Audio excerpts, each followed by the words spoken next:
2024 ยาการดอกบัวกระสืบต่อได้รับการอนุญาตจากกรมอาหารและยาหับพ้องเอาเป็นยาพื้นเมืองแล้วก็ได้จำหน่ายทั่วไปอยู่สสเวียดนาม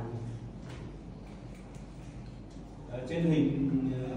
các đồng chí nhìn thấy là giấy phép lưu hành sản phẩm. ราคาอันที่อยู่หน้าจอแม่นไปอนุญาตที่เป็นได้ครับ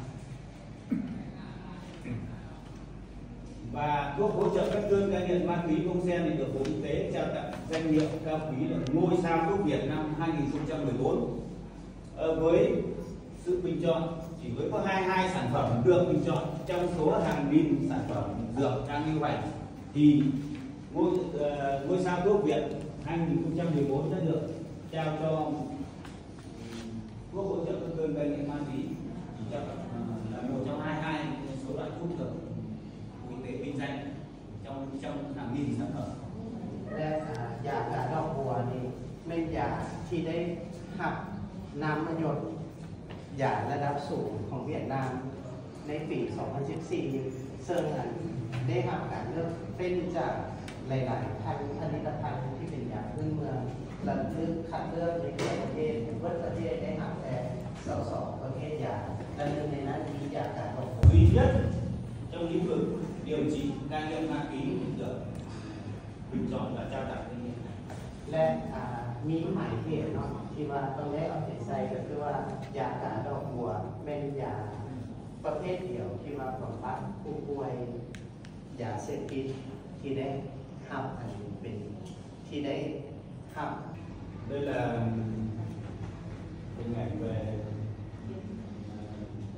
hỗ trợ y tế chứng nhận cái sản phẩm như vừa giới thiệu. อันนี้แม่นอันนี้เนาะแม่น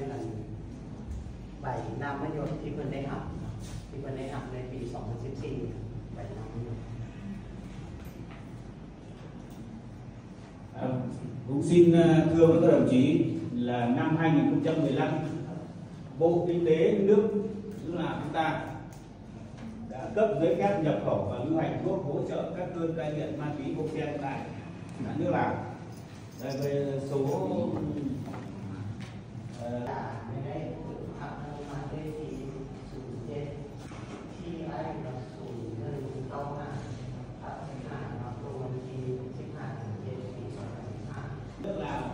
như là bệnh viện 193 này, trung tâm cai nghiện Savanakhet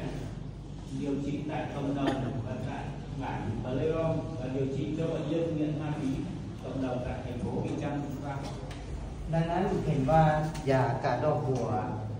ของพวกเขานี่แม่นได้ถูกนำใช้อยู่ลาวมาหลายปีแล้ว